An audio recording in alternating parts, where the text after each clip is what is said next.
The transport shuttle's engines whined as it descended through Kepler 442's thick atmosphere. Cadet Elsa clutched her survival pack, her 4 manipulator appendages trembling despite the climate controls.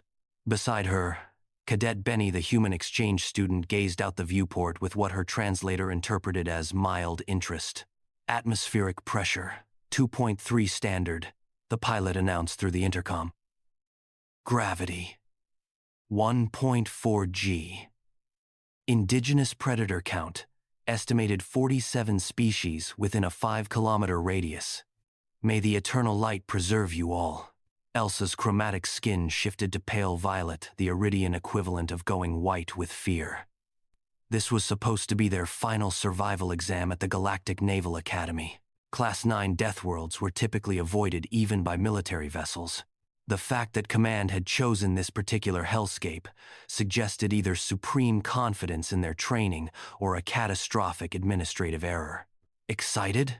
Benny asked, adjusting his standard-issue survival gear with an ease that bordered on disturbing. Excited? Elsa's translator struggled with the concept. We're being deposited on a planet where the vegetation is carnivorous, the water is mildly acidic, and the day-night cycle lasts 73 hours. I am experiencing what my species calls existential dread. Benny grinned, that peculiar facial expression humans made by baring their teeth. My family used to do this every summer. We called it camping. The shuttle touched down with a pneumatic hiss. The rear hatch opened, and Kepler 442's environment rushed in. Hot, humid air that tasted of sulfur and organic decay. Elsa's environmental suit immediately began compensating, but she could still feel the oppressive weight of 1.4 G pressing down on her carapace. 72 hours, the pilot reminded them. Extraction point is 15 kilometers northeast. Don't die. 20 minutes later, they stood in what Benny had optimistically called a clearing. Elsa watched with 3 of her eyes, while Benny examined the surrounding flora with his unprotected hands. Don't touch that, she warned as his fingers approached a spiral-petaled flower. Why not? The briefing classified it as Dendrophagus voraxis, literally, tree-eating devourer. Its pollen contains neurotoxins that can...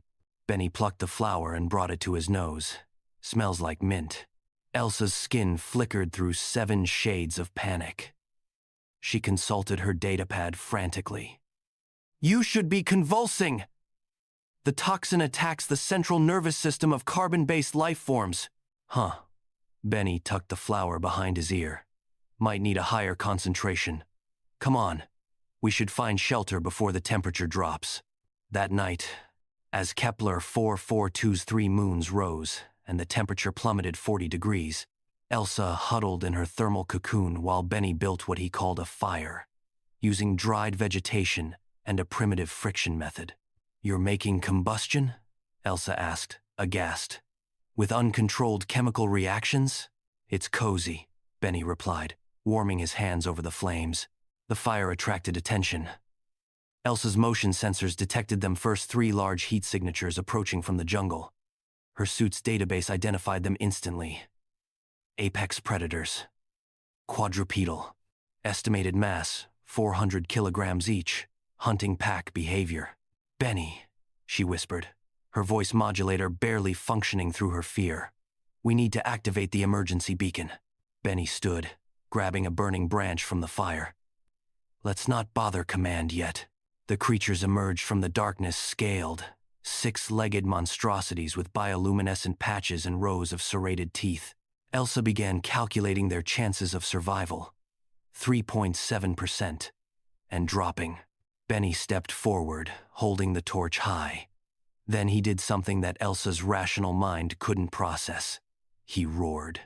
The sound that came from Benny's chest was primal, aggressive, and utterly terrifying. It echoed through the jungle with a resonance that seemed to shake the very trees. The predators stopped. Their bioluminescent patterns flickered uncertainty, Elsa realized. They were uncertain. Benny roared again, louder this time, beating his chest with his free hand. The predator's body language shifted. The alpha of the pack took a step backward. Then another. Then, impossibly, they turned and melted back into the jungle. Elsa's translator couldn't even begin to process what had just happened. Intimidation display, Benny explained, sitting back down by the fire. Works on most predators. You just have to convince them you're crazier than they are. Over the next 2 days, Elsa watched Benny navigate the Deathworld with a competence that defied all statistical probability. He identified edible fungi by taste, on a Class-9 Deathworld. He constructed shelter from materials that her database warned were toxic. He even waded through the acidic stream barefoot because, as he explained, my boots were giving me blisters. On the 3rd day, as they approached the extraction point, Elsa finally asked the question that had been accumulating in her processing centers. Benny, what classification is your homeworld? The human paused, thinking. Earth? I think it's Class 7 inches, the galactic scale. But we don't really use that system. We just call it home. Class 7? Elsa repeated, her skin shifting to deep amber contemplation mixed with horror. Benny, Class 7 worlds are classified as extreme hazard in 14 different categories. The mortality rate for non-native visitors exceeds 60% even with full environmental protection. Yeah, but you get used to it, Benny said with a shrug.